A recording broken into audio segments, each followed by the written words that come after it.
तो नमस्कार, शनिवार और रात के 9 बजे कहानी का वक्त है और आपके सामने हाजिर हूँ। बहुत सारे लोगों की सिफारिश आई थी मेल पे कि गुलशन कुमार मर्डर केस के बारे में कहानी सुनाएं। तो बहुत दिनों से ये था, कई चीज़ें हो रही थी, मैच फिक्सिंग और सारी। तो मैंने कहा कि आज शनिवार भी है तो गुलशन कुमार की ही मर्डर केस की कहानी सुनाई जाए। हालांकि 18 और 3 21 साल हो गए इस बात को, और 21 साल पुरानी कहानी है ये पूरी। और ये गुलशन कुमार मर्डर केस वो मर्डर केस है जिसमें कत्ल मुंबई में हुआ था, लेकिन जो पार्थिव शरीर है गुलशन कुमार का वो दिल्ली लाया गया था। और एयरपोर्ट पे मैं उस वक्त खड़ा मौजूद था, दिल्ली एयरपोर्ट पे, क्योंकि जिस दिन मर्डर हुआ उसी दिन सुबह ये मर्डर हुआ था और शाम तक बॉडी यहाँ आ चुकी थी। और तमाम जो सिंगर और बॉलीवुड के लोग थे वो भी एयरपोर्ट पे थे, जिसमें ज़्यादातर जो जैसे कुमार शानू, अनुराधा पौडवाल और बाकी सोनू निगम, ये सारे सिंगर, चूँकि इन सबको मौका दिया था गुलशन कुमार ने। तो असल में गुलशन कुमार की कहानी शुरू होती है दिल्ली से, जहाँ से मैं इस वक्त बैठ के आपसे बात कर रहा हूँ। ये नोएडा फिल्म सिटी है, इंडिया टुडे मीडिया प्लेक्स का दफ्तर है, जहाँ पे आज तक और इंडिया टुडे सारे। यहाँ से अगर मैं गिनना शुरू करूँ तो मेरे बाएं साइड में चलूँगा मैं, तो करीब 500 कदम पे टी सीरीज़ का दफ्तर भी और स्टूडियो भी है। और ये जो पूरा नोएडा फिल्म सिटी है, ये कहते हैं कि इसमें जो पहली बिल्डिंग बनी थी वो टी सीरीज़ की ही थी, super cassette industries Gulshan Kumar की। तब यहाँ जंगल हुआ करता था, लेकिन गुलशन कुमार ने यहाँ बहुत बड़े बड़े 2 स्टूडियो बनाए जिसमें आज भी शूटिंग होती है और बहुत सारी फिल्में बनती हैं, एक म्यूज़िक एल्बम बनता है। आखिरी फिल्म जो मुझे याद है वो मॉम की शूटिंग ही यहाँ पे शूटिंग हुई थी, जिसमें श्रीदेवी और नवाजुद्दीन भी यहाँ पे थे। तो ये जगह भी है कि गुलशन कुमार की तमाम यादें यहाँ पर हैं। गुलशन कुमार की कहानी असल में शुरू होती है 80s से। गुलशन कुमार के पिता की दरियागंज में पुरानी दिल्ली में एक जूस की दुकान हुआ करती थी। गोलचा सिनेमा एक बहुत फेमस है, उसके बिल्कुल करीब। तो बचपन में गुलशन कुमार जूस की दुकान में बैठा करते थे। फिर धीरे धीरे उन्होंने एक बड़ी दुकान ली उनके पिता ने, और उसमें कैसेट और टेप बेचना शुरू किया। बेचने के साथ साथ रिपेयर का भी काम शुरू हो गया। तो वो टेप आते थे, कैसेट आते थे, और वो वाला जो तब गाना बजा करता था, ग्रामोफोन टाइप, वो सारी चीज़ें थी। तो ये दुकान शुरू हुई, ठीक ठाक चलने लगी। तभी गुलशन कुमार को ख्याल आया कि क्यों ना वो कैसेट म्यूज़िक इंडस्ट्रीज़ में जाएँ और कैसेट बनाएं। तो उस दुकान से ही आइडिया आया, और इसके बाद गुलशन कुमार लगे रहे कि कैसे सस्ता कैसेट बनाया जा सकता है। फिर धीरे धीरे धीरे नोएडा में ये स्टूडियो बनाया और कैसेट का बिज़नेस शुरू किया। बट शुरुआत जो की थी वो धार्मिक गाने से की थी। तो जो छोटे मोटे सिंगर हुआ करते थे जिनकी आवाज़ जो पूजा में या कहीं और इस तरह के फंक्शन में गाया करते थे, तो उनको लेकर वो गाना रिकॉर्ड करते धार्मिक, और वो फिर रिकॉर्ड करके बेचा जाता और बड़ा सस्ता। तो धीरे धीरे ये कैसेट पॉपुलर हुआ। इन्हीं सब सिंगर्स में से बहुत सारे सिंगर की आवाज़ लोगों को पसंद आने लगी, और वो पहले बहुत छोटे पैमाने पे था। जब पसंद आने लगी तो फिर गुलशन कुमार ने उनको मौका देना शुरू किया, और ये चलता रहा। धीरे धीरे कैसेट का भी चलता रहा धंधा। और चूँकि ये कैसेट तब बाकी जो सारे कंपनी थी दूसरी म्यूज़िक कैसेट्स की, उनके रेट ज़्यादा होते थे, और ये बड़े सस्ता, मतलब उस वक्त 25-30 रुपये का अगर बाकी मिलता था तो 10 रुपये का टी सीरीज़ का कैसेट मिला करता था। तो एक तरह से क्रांति आ गई थी कैसेट म्यूज़िक इंडस्ट्रीज़ में। तो धीरे धीरे ये धार्मिक और भक्ति गाने के बाद अब कुछ और भी गाने फिर आने लगे, और इसी दौरान कुछ गाना गाते गाते कुछ लोगों की आवाज़ बड़ी पॉपुलर हो गई, जिनमें अनुराधा पौडवाल, जिनको कहा गया कि लता मंगेशकर जैसी आवाज़ है, सोनू निगम, मोहम्मद रफ़ी की आवाज़ कॉपी पूरी एकदम थी, कुमार शानू, किशोर कुमार की एकदम कॉपी, मुकेश का भी एक वर्जन था, इसके अलावा शब्बीर कुमार, मुन्ना अजीज़। तो ये सारे जो सिंगर थे ये धीरे धीरे पॉपुलर हो गए। उसके बाद फिर उसी दौरान में एक लाल दुपट्टा मलमल का एक एल्बम आया था, जिसमें बाद में फिल्म भी बनी, उसके सारे गाने बड़े हिट हुए, और ये सिंगर भी धीरे धीरे पॉपुलर हो गए। फिर इसी दौरान में बहुत सारे म्यूज़िक डायरेक्टर को भी मौका देना शुरू कर दिया गुलशन कुमार ने, लेकिन वो सारे नए लोगों को ही मौका दिया करते थे। तो उसमें से कई सारे म्यूज़िक डायरेक्टर भी जो है वो धीरे धीरे पॉपुलर हो गए। उनमें से एक नदीम श्रवण, ये 2 थे, नदीम एक अलग और श्रवण अलग। इनकी जोड़ी थी, जैसे लक्ष्मीकांत प्यारेलाल और बाकी जो इस तरह के होते। तो इनका भी ठीक ठाक धंधा चल पड़ा।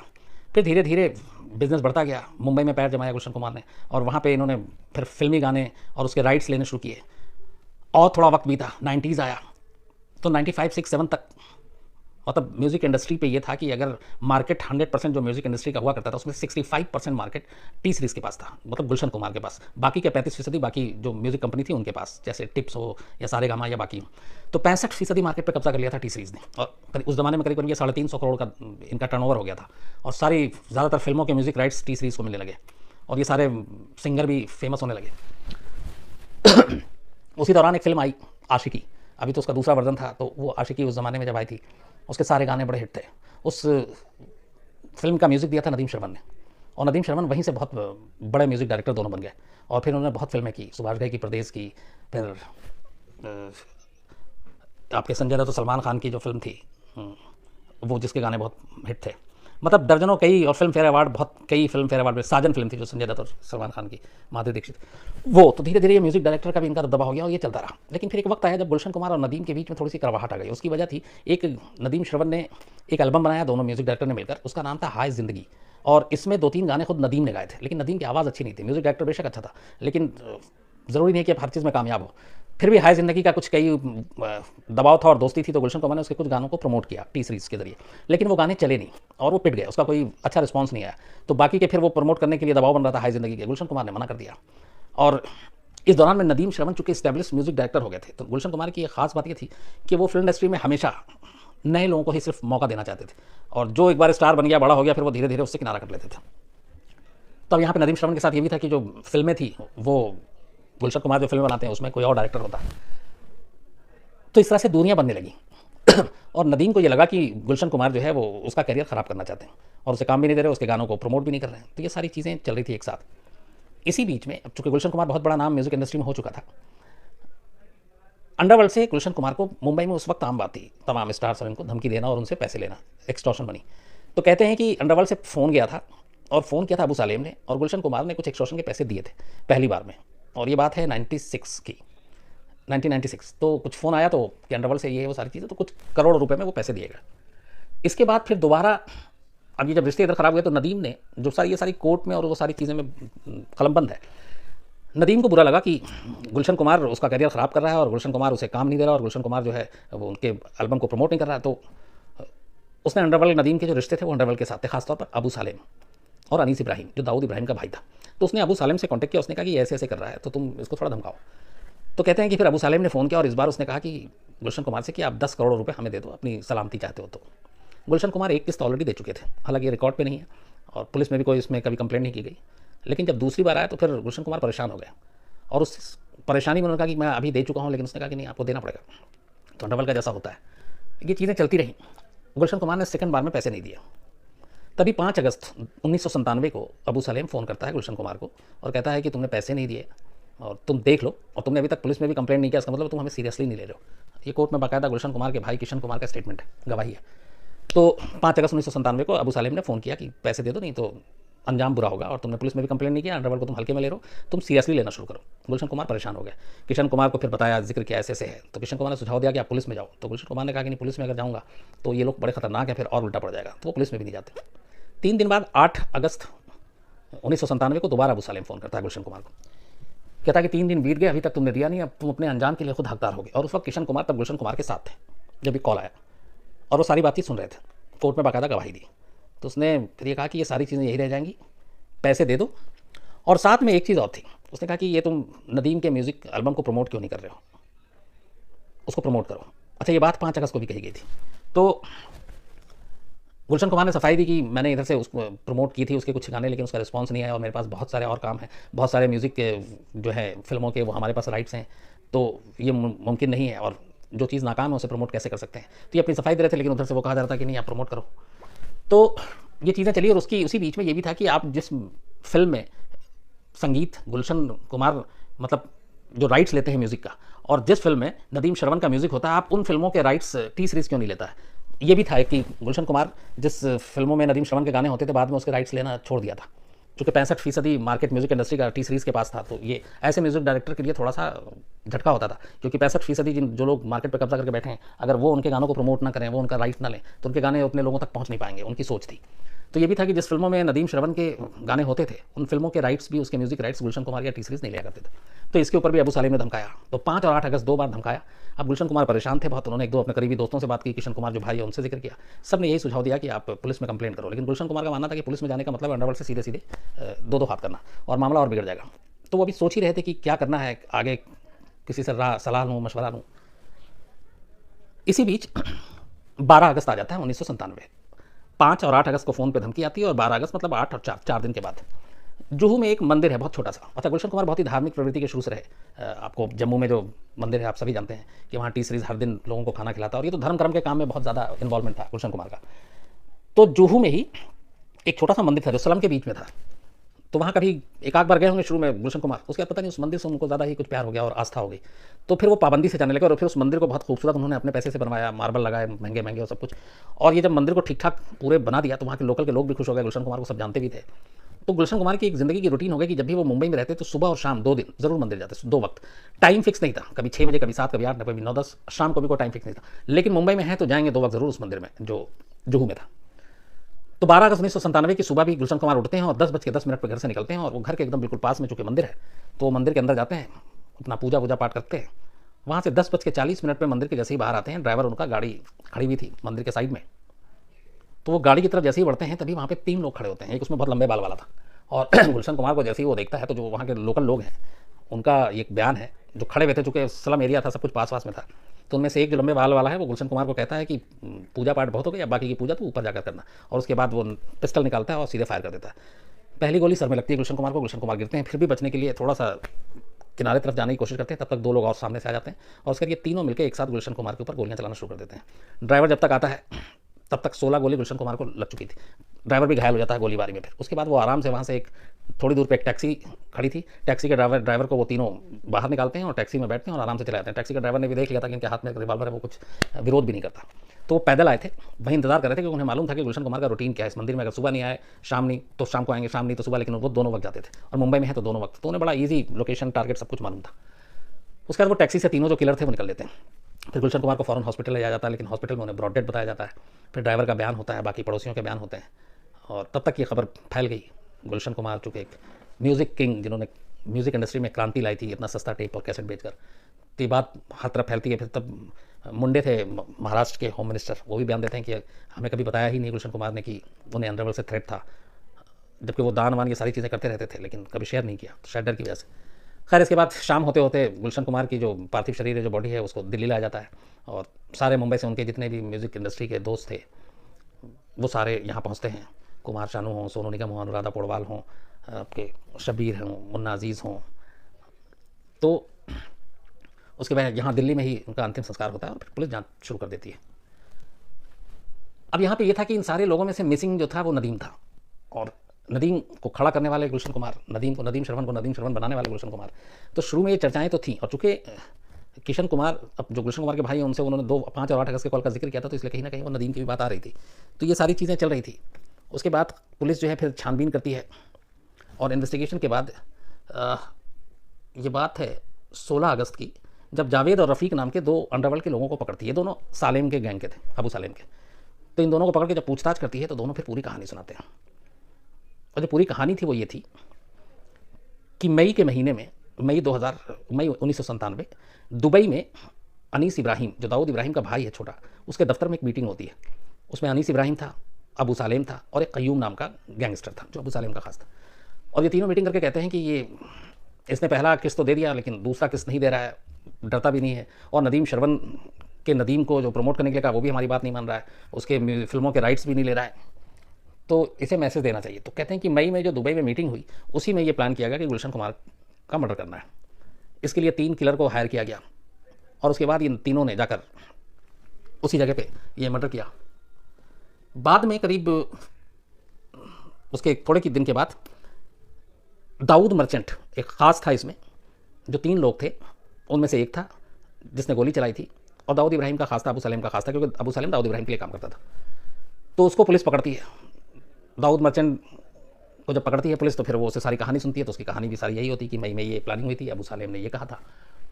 उसके बाद उसकी गिरफ्तारी के बाद जो बाकी 2 और शूटर थे उनको भी पुलिस पकड़ती है। जब उनको पकड़ती है तो पता चला कि गुलशन कुमार को मारने के बाद इन सुपारी किलर को 25 लाख रुपए टिप्स म्यूज़िक इंडस्ट्रीज़ के जो मालिक हैं रमेश तुरानी, उन्होंने दिए। रमेश तुरानी बहुत बड़ा नाम, तब अभी लास्ट फिल्म कौन से प्रोड्यूस की, अभी जो सलमान खान की एक फिल्म आई थी रेस 3 शायद, उसके प्रोड्यूसर हैं वो। तो वो पुख्ता सबूत आया कि इसमें रमेश तुरानी का भी हाथ है। फिर ये भी हुआ कि दोनों म्यूज़िक इंडस्ट्री से जुड़े हुए हैं, वो टी सीरीज़ या टिप्स राइवलरी भी हो सकती है। तो रमेश तुरानी को भी मुंबई पुलिस ने गिरफ्तार कर लिया, और गिरफ्तार करने के बाद उन्हें भी कत्ल की साजिश में शामिल किया। इसके अलावा कुल टोटल ये 3 शूटर और आपके तुरानी, इन सबको मिलाकर 19 अलग अलग लोगों को मुंबई पुलिस ने गिरफ्तार किया। और इसके बाद इन पर मुकदमा चला। मुकदमा चलने के बाद 2001 में जो दाऊद मर्चेंट है, उसका निकनेम अब्दुल रऊफ भी है, इसको सेशन कोर्ट ने उम्र कैद की सज़ा सुनाई। उनका कहा कि इसको फांसी इसलिए नहीं दे रहे क्योंकि उसने किसी और के कहने पे किया, लेकिन बाकी पुलिस पुख्ता तौर पे कड़ियाँ नहीं जोड़ पाई। लेकिन सबसे बड़ा जो सेटबैक था वो ये था कि बाकी के 18 जिसमें रमेश तुरानी भी थे, इन सबको कोर्ट ने बरी कर दिया, तो सिर्फ एक को सज़ा हुई। अब जो मेन नदीम और अबू सालेम का कि नदीम का शामिल था और अबू सालेम, तो नदीम इधर गुलशन कुमार का मर्डर होता है अगस्त में, और उसके बाद उसकी वाइफ तब प्रेग्नेंट थी नदीम की, और वो लंदन में थी। और उसी महीने एक फिल्म फेयर अवार्ड था हैदराबाद में जिसमें नदीम को होना था, कुछ अवार्ड मिला था, लेकिन वो उस फिल्म फेयर अवार्ड में भी नहीं जाता। और गुलशन कुमार के मर्डर के फ़ौरन बाद वो इंडिया छोड़ के यूके चला जाता है, लंदन, जहाँ उसकी ऑलरेडी बीवी प्रेग्नेंट जो थी वो इसका इलाज चल रहा था। तो मुंबई पुलिस का ये था कि वो लंदन, चूँकि यहाँ पे सारा सेटअप था, पार्टनर जोड़ी जो है श्रवण भी यहीं, घर भी यहीं, ऑफिस भी यहीं, तो मुंबई पुलिस ने बयान भी दिया था उस वक्त कि वो लौट आएगा और इन्वेस्टिगेशन में शामिल होगा और सपोर्ट करेगा। लेकिन बस वो इंतज़ार ही रहा। वो 97 से लेकर आज 2018 हो गया, नदीम नहीं आया।